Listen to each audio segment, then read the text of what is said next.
അങ്ങനെ Malayalam big boss season 6 നമ്മുടെ രതീഷ് ചേട്ടൻ എത്തിയിരിക്കുകയാണ്. അപ്പോൾ രതീഷ് ചേട്ടൻ ഇങ്ങനെ എല്ലാവരോടും ഓട്ടി നടന്ന് വർത്താനം പറയുകയാണ്. ആ സമയത്താണ് നമ്മുടെ ശ്രീതു പുറത്ത് ഒറ്റയ്ക്ക് ഇരിക്കുന്നത് കണ്ടത്. അപ്പോൾ ശ്രീതുവിൻ്റെ അടുത്ത് പോവുകയാണ്. അപ്പോൾ ശ്രീതുവിൻ്റെ അടുത്ത് പോയിട്ട് പറയുന്നുണ്ട്, ഇതെൻ്റെ മുത്തുമണിയാണ്. ജിൻഡോ ചേട്ടൻ അപ്പുറത്തുണ്ട്.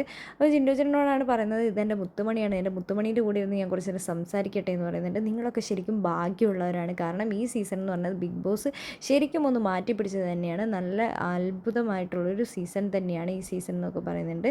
അപ്പോൾ ഈ സീസണെക്കുറിച്ച് നല്ല രീതിയിൽ പൊക്കിയടിച്ച് കൊടുക്കുന്നുണ്ട് നമ്മുടെ രതീഷ് ഏട്ടൻ.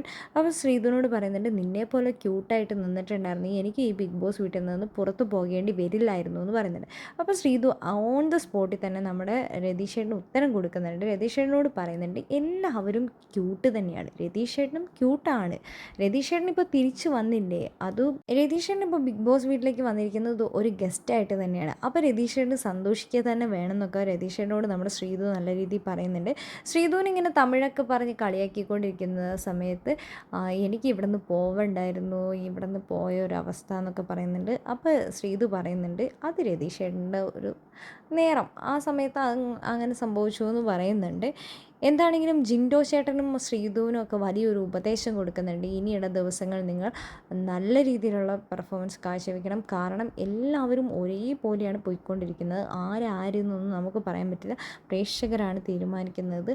അതുകൊണ്ട് എല്ലാവരും മാക്സിമം നന്നായി കളിക്കണം എന്ന് പറയുന്നുണ്ട്. ജിൻഡോ ചേട്ടനോടൊക്കെ പറയുന്നുണ്ട്.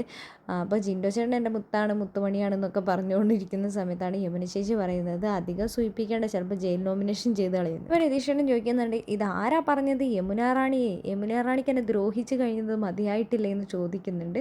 എന്താണെങ്കിലും ജിൻഡോ ചേട്ടനൊക്കെ അതൊരു ഫണ്ണി ആയിട്ട് തന്നെ എടുക്കുന്നുണ്ട്. എല്ലാവരും ഒരു ഫണ്ണി മൂമെൻറ്റിലാണ് ഇപ്പോൾ ഉള്ളത്.